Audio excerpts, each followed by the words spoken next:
Hey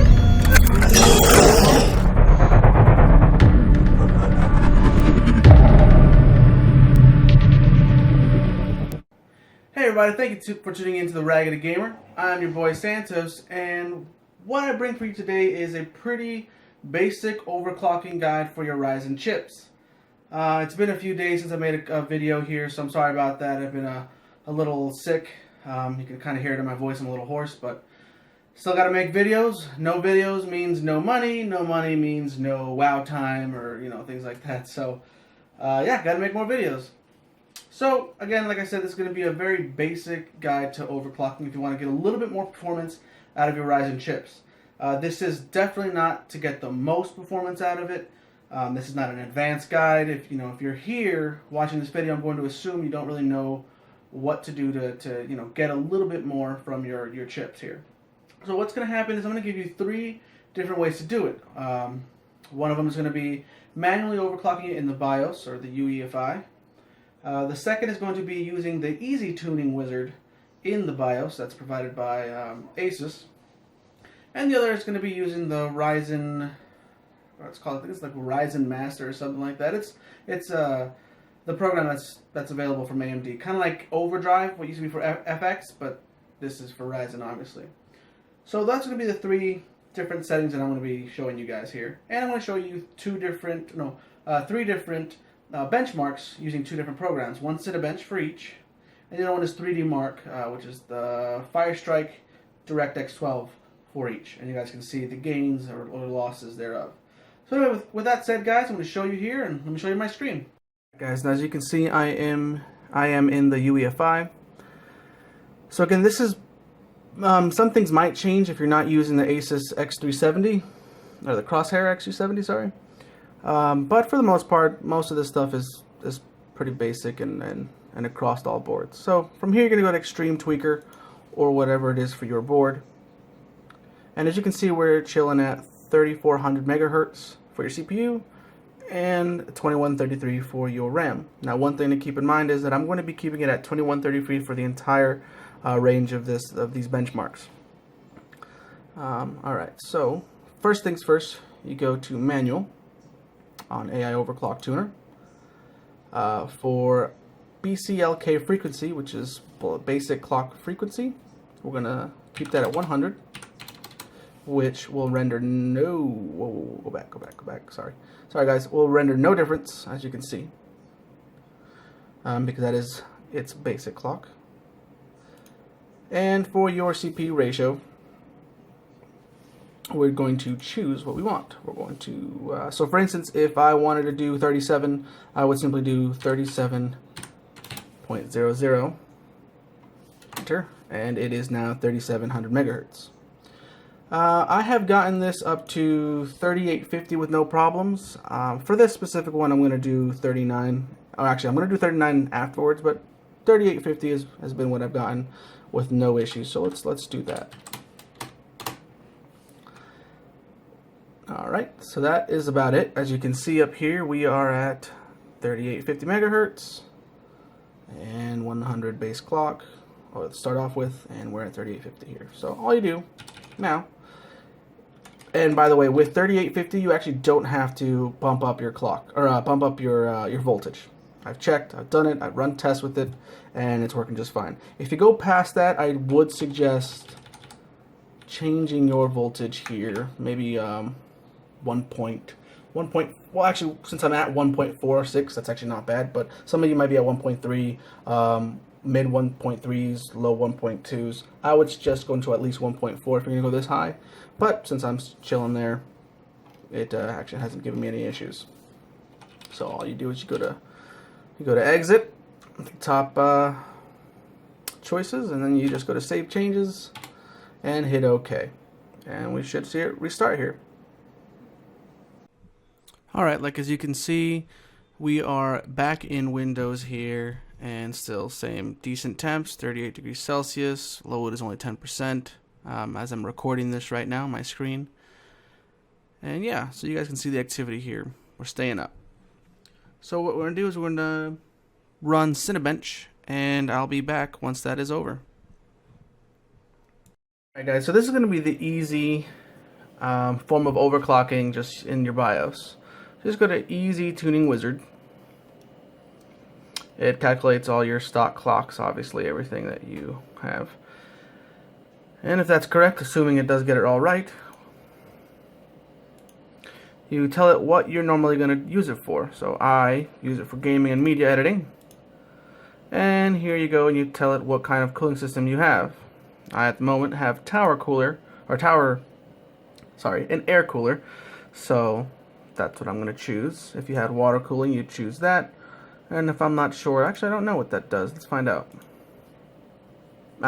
If you're not sure, it just does a 6% to 3% increase. So, but I actually do know. So let's go to tower cooler.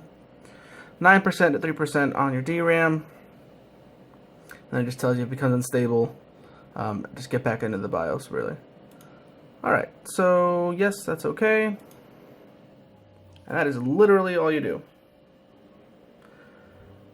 Now let's just wait for it to boot up. Alright guys, well you guys can see that we have, again, logged into the Windows, so we actually made it this far. So let's see if we can do some Cinebench tests and 3D Mark again and see what kind of scores we're going to get. So I'm going to stop the recording and run this, and we'll be right back.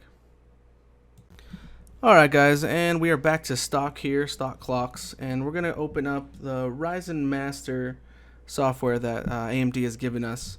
But before we do that, what you should be doing is opening up a command prompt, and yep. So we're gonna run as administrator. Find out where your clock is. Where your install path is for the AMD Ryzen Master software.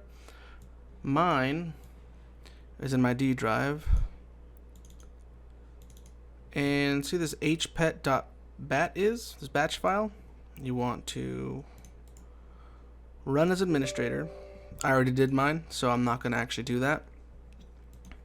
And after that, restart your computer, and then we can get started. So that's already done. So let's open up the Ryzen Master software.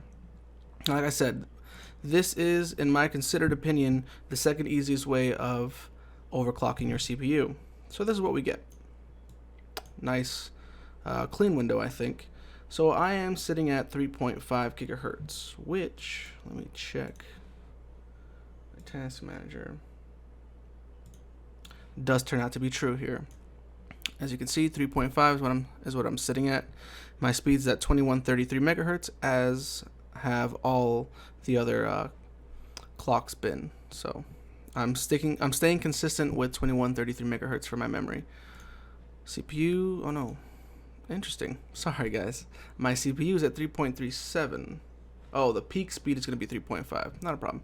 All right, so I'm sitting at 3.37, and we're going to overclock to, I don't know, let's say 3.8 this time. So what we want to do is you see these 4 profiles that we have here. We're going to go to number 1 because we haven't done anything with it, and right off the bat it wants to kind of overclock us to 3.6 or 3600. So we're just going to do 38. They all go that way. And since this is 1333, that's basically 2666, but we're going to bring that down to what we've been using to 1067, which is 2133, I believe. So with that said, we should be able to now just hit apply. Yep, we're going to have to restart, so let me restart my computer now, and we'll come back with it. Alright guys, and we are back into Windows, and you can see here that on our profile, we are 3.8, running at 3.8. We're sitting around idle, looks around 57, 60 degrees Celsius, sorry. Yep, our memory clock is the same. And let's run this. So we're going to run the benchmarks again. These are Cinebench and 3D Mark. I'm only sticking to the CPU parts of this test. So we'll be right back. Alright guys, well these are the benchmarks for all the overclocking that we did. All the types of overclocking anyway. So as you can see, the manual clock got the best scores out of all, which is unsurprising. At 3.85 gigahertz, it was the fastest clock for for 3D Mark and Cinebench. As you can see, we got 1651 for Cinebench and 7995 for your 3D Mark score, which is pretty awesome. Now, your easy tuning, which is not surprising, it actually got the worst score here for Cinebench, which is 1601. However, for the 3D Mark, you can see that it's 7792, and still not that far off from the 7995. The most surprising one here, I think, is the Ryzen Master, which got 1620 on Cinebench, so better than the easy tuning, but it got but it got the worst score in 3D Mark. So that's 7630. The only thing I can think of as to why this is happening is when you do it over the Ryzen Master software, you actually still can start at 3300, 3400, or 3.3, 3.4 gigahertz, and when it needs it, it'll boost you up to 3.8. I was noticing that in my task manager, that it was still going down to 3.3, 3.4, sometimes hitting 3. Not actually, never 3.2, but still, it was not constantly at 3.8, which is a big, is a big factor here. So all I can think of is that while it's running 3D Mark, for those few seconds again that it's starting at 3.3 or 3.4, which actually takes away from it. Although I can't explain why it got better scores in Cinebench than the easy tuning, which is always constantly at 3.71. But anyway, guys, those are the scores, and these are the easiest ways to get some overclocking and get a little bit more performance for your Ryzen chip. All right, guys, well, that's going to bring an end to our video here. A couple things to take note of this is, again, this is a very small overclock. I think the highest we went was 38.5. That's wrong. That's 3.85 gigahertz here. So again, this is a very small overclock. You're going to get some performance out of it. Obviously, 38.5 is better than 3400 any day. So one thing to notice here, if you're going to use the AMD Ryzen Master program, what I did notice was when I put it up to 3800 or 3.8, it doesn't stay like that all the time. It actually still goes back down to 3.4, and then when you need it, it'll boost up to 3.8. So that's why it actually got a little bit worse scores than when it was at 3750. I thought, or 3.71. Sorry, I think I was a little weird there, but it makes sense. If it's not going to be there all the time and it's going to ramp up when it needs it, then you're going to get an overall worse score, because for those few seconds or minutes that it's not using it, the score's going to take that into account.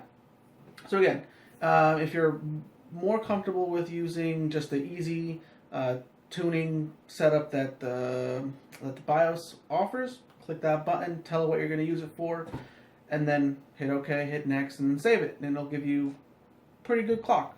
If you're going to use an AIO, I'm pretty sure it actually goes into the 38s, if not 39s.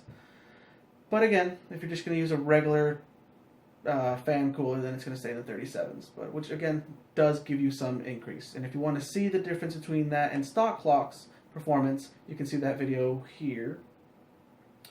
Alright guys, thanks for watching again. If you liked this video, hit the like button. If you didn't, you know what to do. However, hit that red button, subscribe, and it's going to help me bring a lot better content for you guys more often and things like that. So again, take care, stay raggedy, and have a great one.